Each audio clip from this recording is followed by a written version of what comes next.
Okay, so welcome back. This is the third lecturette for the Straightedge Compass Construction series. All right, let's get right into it. So you'll see I'm back on my iPad, and we're doing fields today. So a bit of field theory, which is kind of an introduction to algebra and how you would actually go about solving some of these problems in straightedge and compass constructions without having to rely on drawing out straightedge and compass diagrams, right? That could be, slow, tedious, inaccurate. Maybe like I've mentioned, I think a few times already that, a seven-sided, a perfect seven-gon or a hex, or was it a heptagon? I'm just going to abbreviate it by saying a seven-gon. A perfect seven-gon is constructible. Is not constructible. You cannot make it using straightedge and compass. However, a 17-gon, a perfect 17-gon, is constructible using straightedge and compass, which is, I guess, interesting. Why is that? And what other conclusions can you draw? So we might want to actually, have a definitive way to figure out for which numbers n is an n-gon constructible, right? Okay, so I'm not going to get too far into the answers to those questions, unfortunately. But what I am going to do is I'm going to give you an idea, give you some of the mathematical background as to how you would go about solving this. And I'll get you right up to the point where you'll see the connection. Okay, this will feel like a bit of a different kind of topic from what we've been talking about, but you'll see the connection at the end. Okay, so we'll start by talking about a law of composition. So what is a law of composition? A law of composition is a special kind of function, a special type of function or category of functions. So it's a type of function where it's on a set. So the set I'm giving here is E. So it's a function that is sort of in reference to some set E, and it goes from 2, so E cross E, and maps it into E. So it takes two elements from a set. I don't know if my hands are visible. There we go. It takes two elements from a set and spits out a third element that relates those two elements in some way. Okay, what are some examples of this? This is such a broad definition. Maybe you're wondering, what does this even really mean? Okay, so let's take our first example here. Let's say that E is the real numbers. So we're going to say E is R, and we're going to say that our law of composition is addition. It takes R cross R and maps it to R. Addition is an example of a law of composition. So, for example, it takes two things in the real numbers. So maybe it takes 2 and 3, 2 plus 3. Those are the two elements it takes, and it spits out a third thing in that set, 5, right? It's kind of obvious once you see it, but, the notation is just a bit of the struggle here. Let's do another example.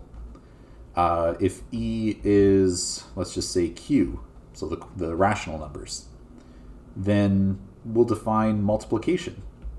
Multiplication is, in fact, a law of composition. So it takes Q cross Q and maps it to Q.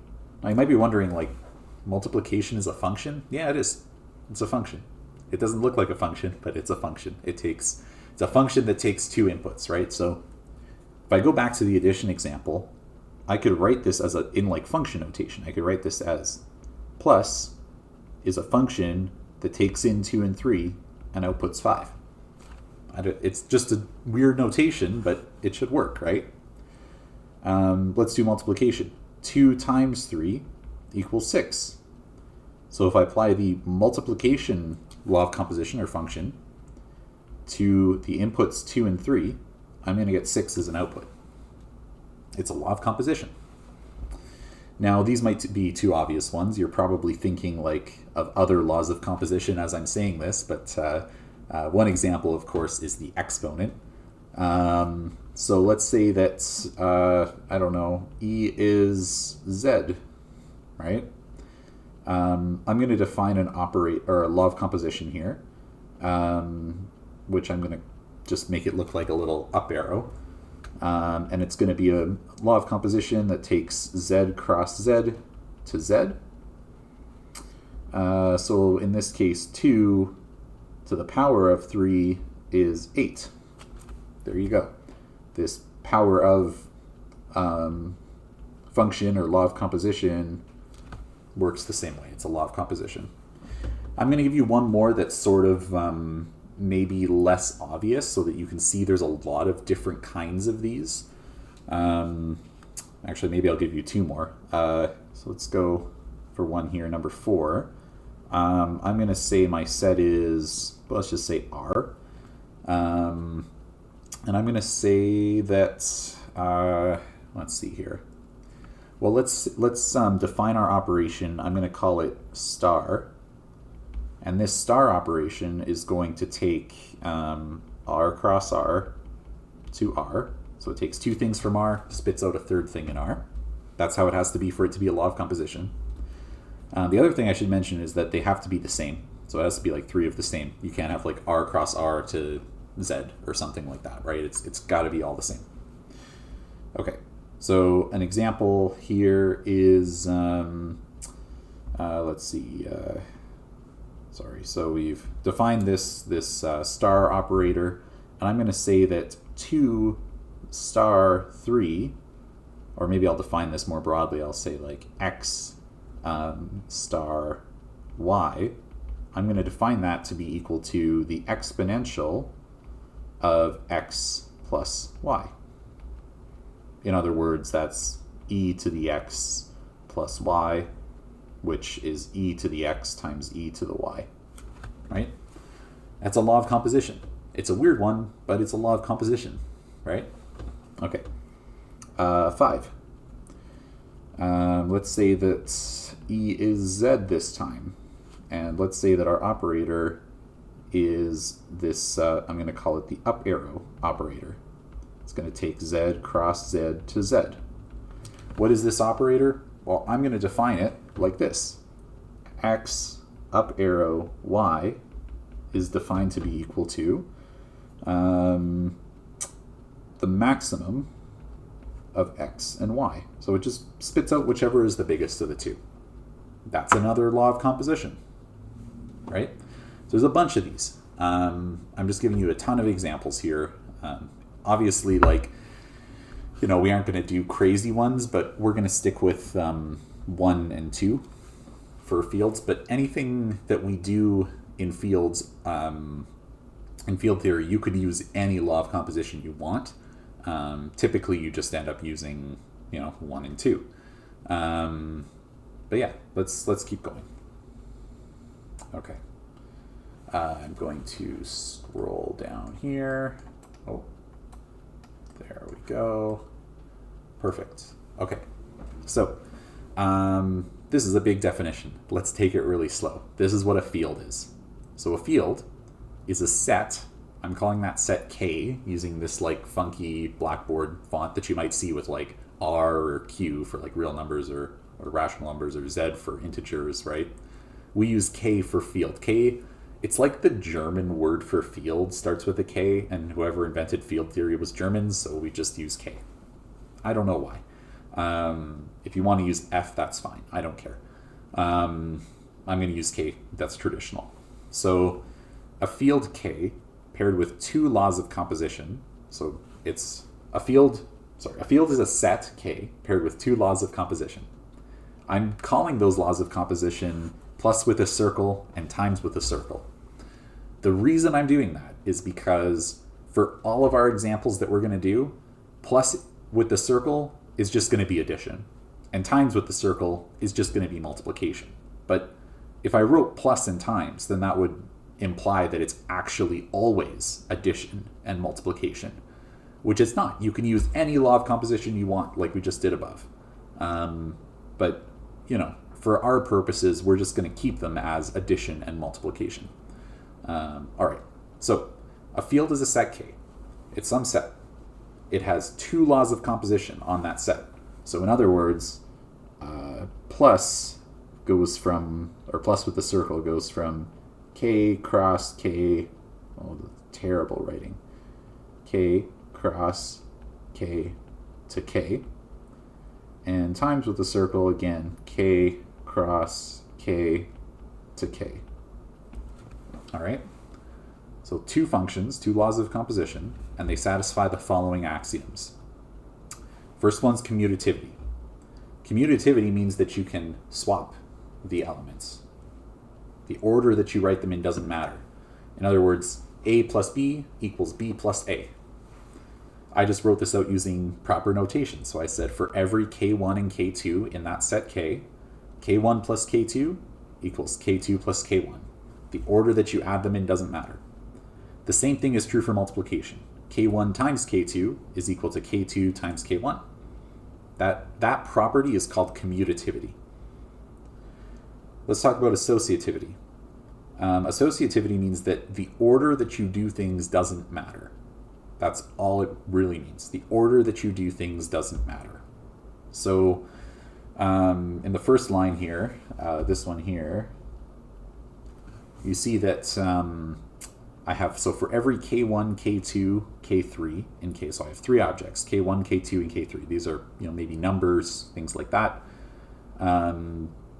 Here, I wrote that K1 plus K2 in brackets plus K3 is equal to K1 plus K2 plus K3 in brackets. So if you think about this like in terms of numbers, right, this should make sense. If I do 2 plus 3 plus 4, if I do the 2 plus 3 first and then add 4, it's the same thing as if I do 2 plus 3 plus 4. If I add 3 and 4 together first and then add 2, it's the same thing. It doesn't matter, right? So that property is called associativity. All right, distributivity. This is one that you probably have done to death in high school, right? So distributivity is like expanding out a bracket, expanding over a bracket, or like distributing something over a bracket. It's also factoring. It's factoring and expanding over a bracket are just opposite operations. So that's all this is. As an example, I can do like 2 plus 4 times 3, and that's the same thing as 2 times 3 plus 4 times 3, right? So to get from here to here, what am I doing? I'm expanding this 3 into the bracket, right? And then to get from the right side to the left side, I'm looking and noticing that there's a common factor of 3, and I'm pulling out that common factor. That's literally all this is, right? Distributivity is like factoring or expanding. Okay, let's keep going. Identity. Now, these are the ones where people kind of get a bit confused. So I wrote, there exists some z in K, such that for every K, z plus K is equal to K. Okay, what does that mean? Well, let's think about this in terms of real numbers. So if our field was the real numbers, and our two laws of composition were normal addition and multiplication, then what would z be? Well, what number, if you do a number plus anything, it gives you that same number back? Well, it's 0, right? 0 plus x equals x, right? So z is 0.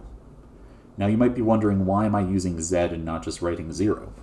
The reason for that is because that z could really be anything, right? It could be, like, what if we were doing maximum, right? What if we were doing that weird exponential operator, right? In that case, z is not going to always be literally 0. So to deal with that, what we do is we just put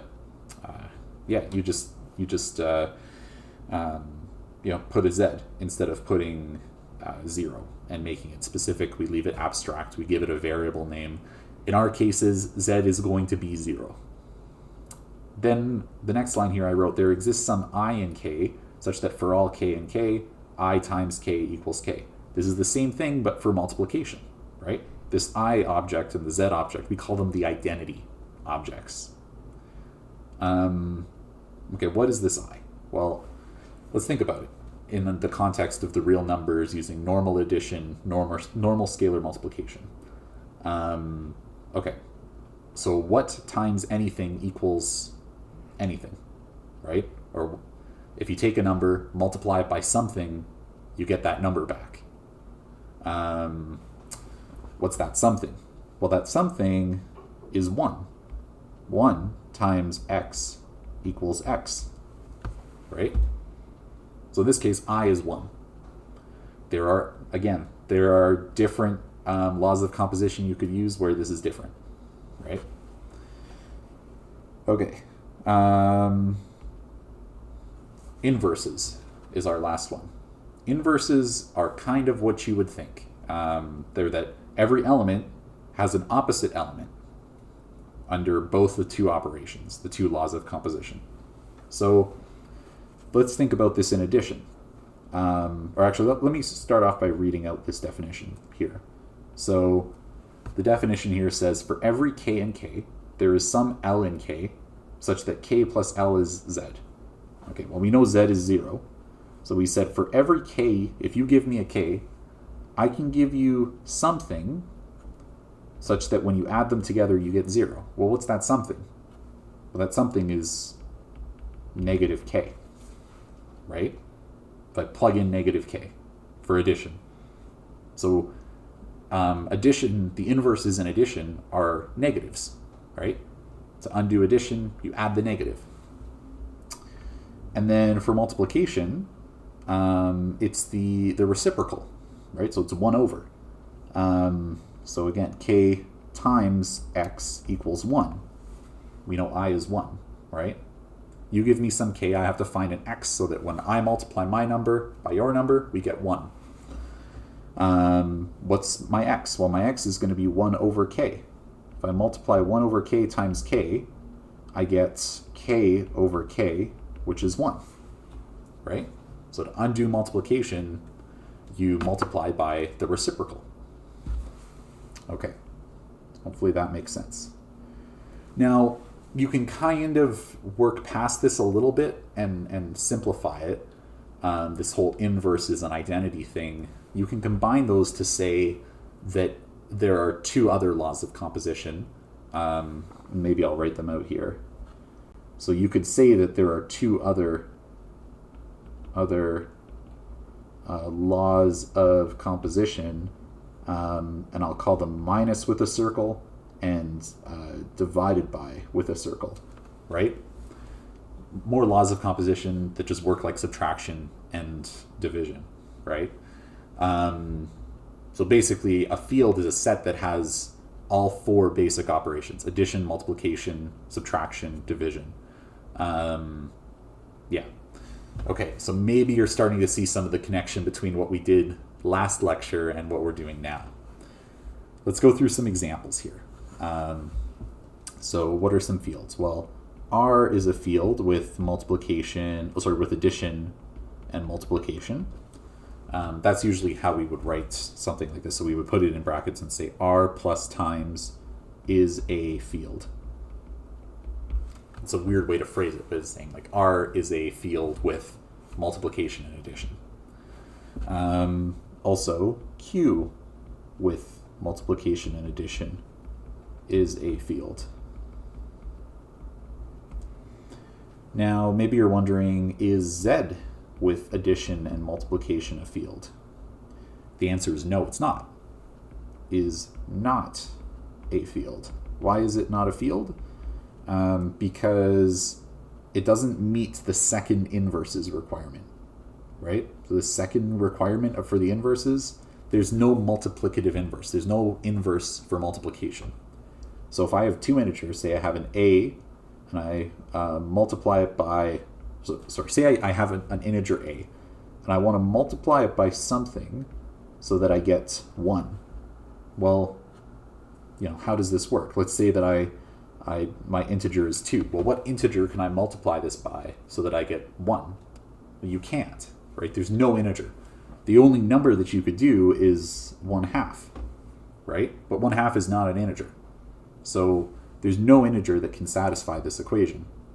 So it doesn't meet that inverses property. Let's think about some more. Z2, what's Z2? Z2 is the binary, the set of all binary numbers, right? So, maybe a better way to phrase it is like bits, right? So it's either 1 or 0. So in other words, Z2 is equal to 0 and 1. It's a set that contains 0 and 1. So Z2 with the AND operator and the OR operator. And I think I got that backwards. Should write it OR and like that. This is a field. If you take binary and use or AND to combine them, that is a field. Those are two binary operations or two laws of composition, and that is a field. So hopefully that makes sense. All right. Those are some good examples of fields. Okay, let's keep going. Let's do, we're going to prove a quick theorem. This is going to be, I think it's a theorem in the book, so let me just get the number out so I don't, so you can refer back to it. Okay, I guess it's going to be theorem 4.2. All right, so theorem 4.2 is that, so it defines this field. It says, let R with square root of 2, written like this, be, maybe I'll just scroll down a bit so you can see it a bit better.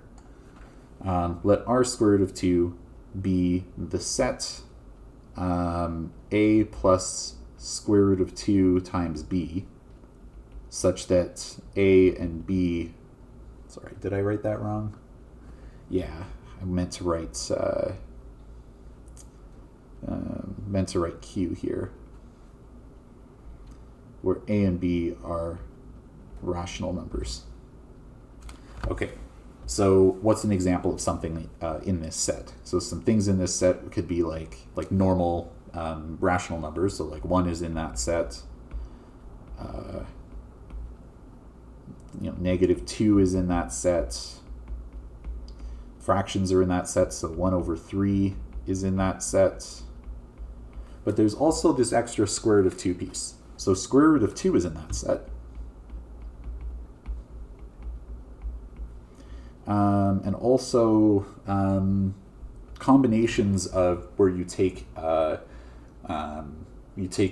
rational number and you add a rational number times square root of 2. So for example, 3/5 plus 7/12 times square root of 2, right?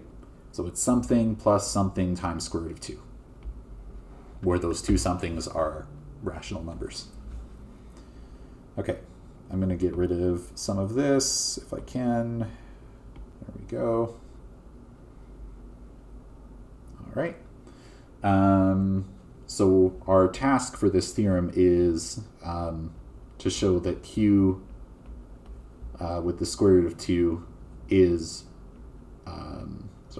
a field with regular addition and multiplication. So it's with your standard, addition, multiplication, show that this is a field. Okay, let's do this. So to show that something's a field, we got to go through all those field axioms. So let's start. Let's do it. This is a long example, but we're going to do it. So first off, we have to show commutativity, right? So that's that you can swap things. Okay, so A plus B square root of 2 that number plus c plus d square root of 2 equals a plus c plus b plus d times the square root of 2. I'll let you sort of think about that step. And then from here, I can swap these numbers in here because they're just rationals, and I know I can swap rationals, right? So I get, let's see here, I get c plus a plus b plus d times the square root of 2. And then I separate them and I get c plus d square root of 2 plus, let's see, a plus b square root of 2, like that. So I've shown that I can swap the two things under addition. Let's do it under multiplication. A plus b square root of 2 times c plus d square root of 2. Well, that's equal to a times d plus, or is this right? Yeah, a times c plus 2, square root of 2 times, I'm going to try and write this a little bit better. It's going to be AC, a times c, plus the square root of 2 times AD plus BC. I'm just foiling out these brackets, expanding each term, plus 2BD. There we go. Okay. Now I can swap things based on the rules that I have for multiplication. So I can go CA plus square root of 2 DA plus CB plus 2DB. And then that's equal to, let's see, C, and I could sort of factor this out carefully. You should factor this out carefully. I'm lazy. That's the long and the short of it. C plus D square root of 2 times A plus B square root of 2, like that. And we're done. That shows commutativity. Now we'll show associativity. Associativity. So you would go A plus B square root of 2 plus, I'm just going to show addition just because I don't have time to show all of them. So like this, plus E plus F square root of 2. So I have brackets around the first two added together.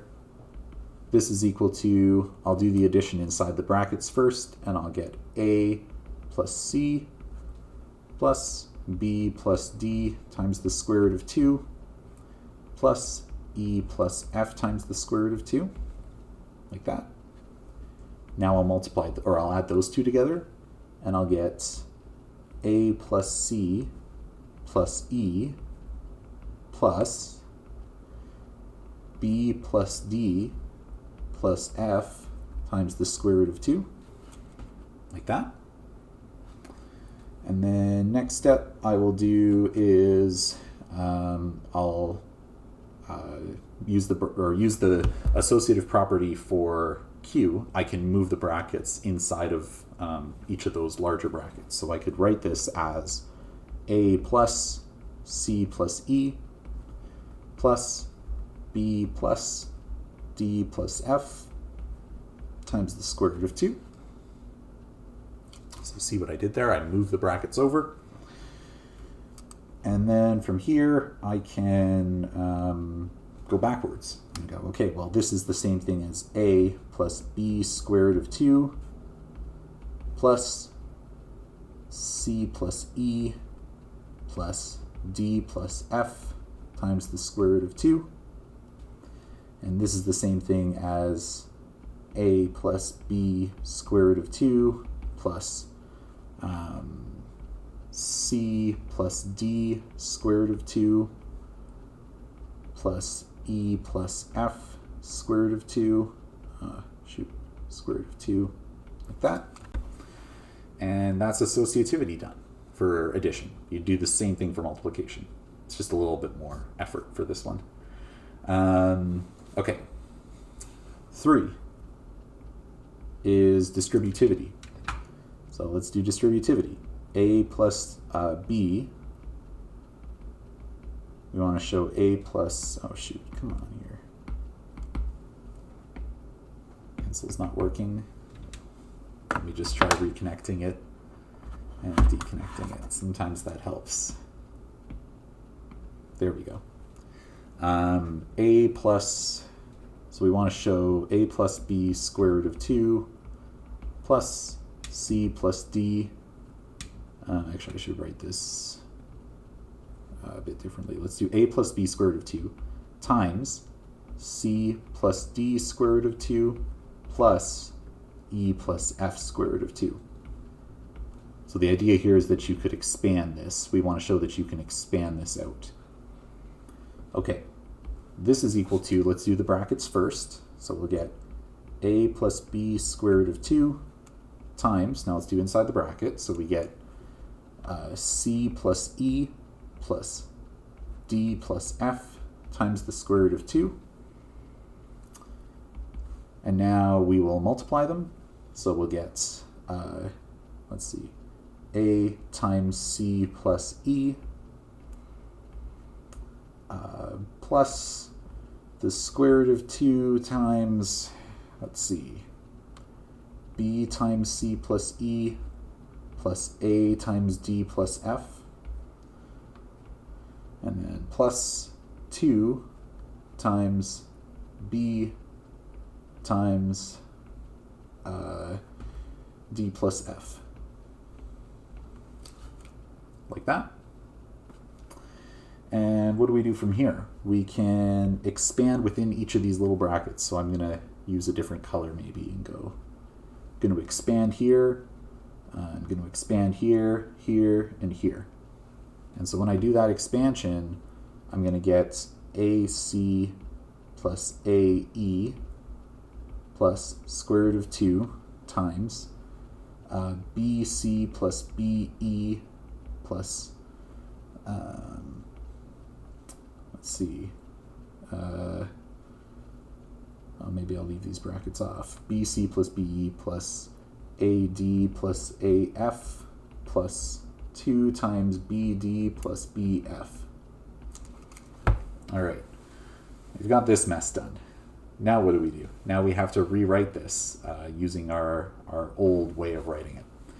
So what I'm going to do is I'm going to go, let's see, let's go AC plus AE plus square root of 2 times BC plus BE, and then I'm going to put that in brackets and then add square root of 2 times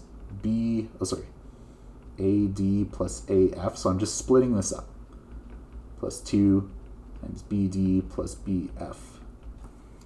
There we go. Okay. We've got that far. Now what do? Now we expand.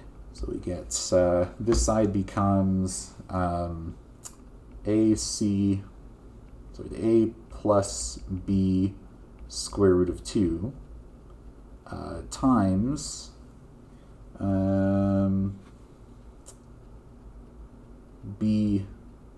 C plus, did I make a mistake here? Yeah, I made a mistake here. Okay, gotta go back. Sorry. Made a mistake on this line. Okay. I'm going to write this slightly differently. I'm going to write this as BC plus AD in the first part, plus 2BD. So I'm taking all of the, and I guess I have to get rid of part of this too. So it'll be AC plus. So what I'm doing is I'm taking all the terms that are A, B, C, D to one side. And I'm taking, actually I should phrase that differently. It's always going to be A's and B's multiplied by something. I'm taking all the terms that are A's and B's multiplied by CD, some either C or D, I'm taking those into one bracket, and then I'm taking all the terms that are a and b multiplied by e or f and bringing those to another bracket. So you'll notice here there's no e's and f's in my first bracket here. Now that that's done, I'll do the same for the other side, and I'll get ae plus square root of 2 times be plus af plus 2bf, like that. And now I can apply this sort of traditional reverse multiplication, and I'll get a plus square root of 2 times b times c plus square root of 2 times d plus, so I'll do that, plus a plus square root of 2 times b times e plus square root of 2 times f.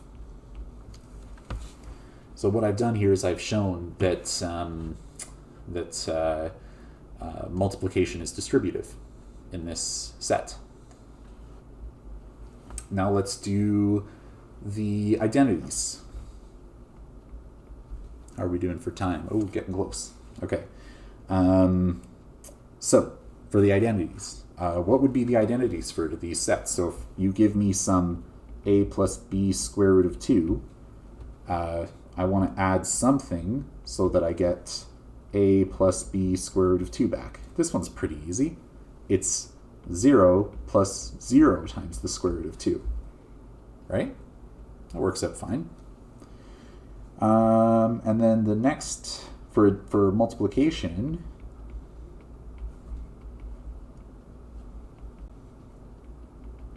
and sorry, this should be times. What do I multiply by to get back the same thing? I multiply by 1 plus 0 times the square root of 2, right? That's just 1. I multiply by 1.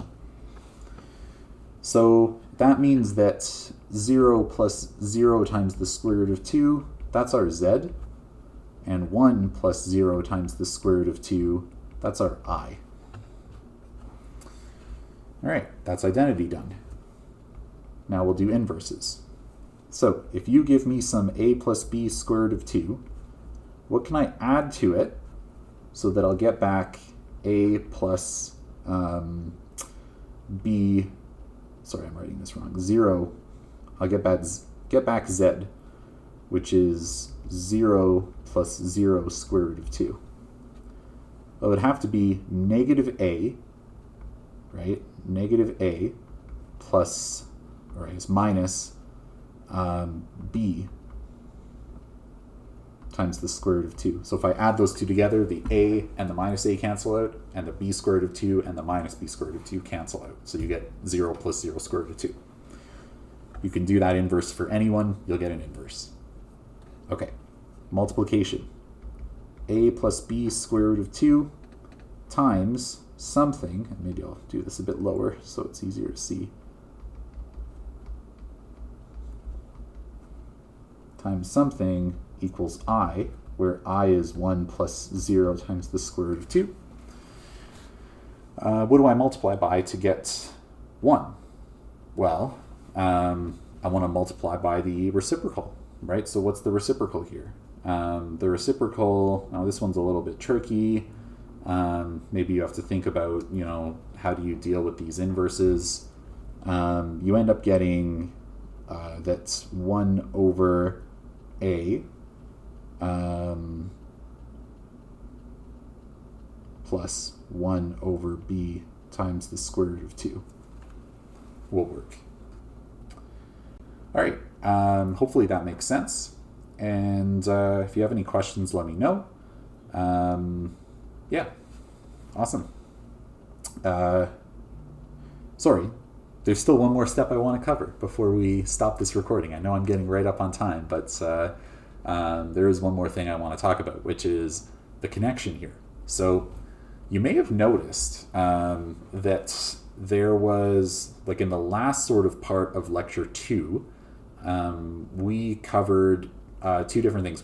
We showed addition using like how you can add two numbers, and if you add two constructible numbers together, the result is still constructible. And we showed that if you multiply two constructible numbers together, the result is still constructible. And it turns out that the constructible numbers are a field. So let's write that out. The constructible numbers, which we often write something like this, like a curly C, the constructible numbers, along with addition and multiplication, is a field, where addition and multiplication are the way that we defined it earlier using the process that we did to get multiplication and addition. You have inverses. The inverses we've shown. The identities are just 0 and 1, where 0 is like a dot, and 1 is a dot just at O. So you have your O and your A.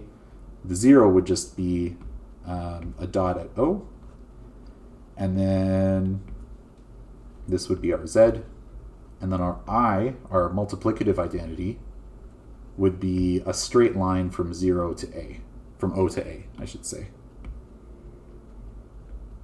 So those are our two identities. That's a field. Now, it turns out, and you can go through the textbook to get a better idea of this, but it turns out that C is equal to, it's equal to, how did they define it? Let me double check this before I mislead you. They define it as an iterative root. So basically, we say that it is, so it sort of depends on what field you're using, but it's equal to K times the square root of, let's see, again, I don't want to mislead you here.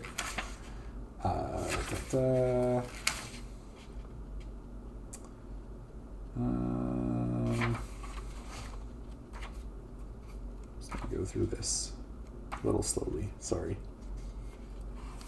So, yeah, they phrased it a little differently because there's not good notation for this. They define it as Q, which they use like a curly kind of Q that looks kind of like this. So what's this Q? This, starting off, the C is the constructible numbers.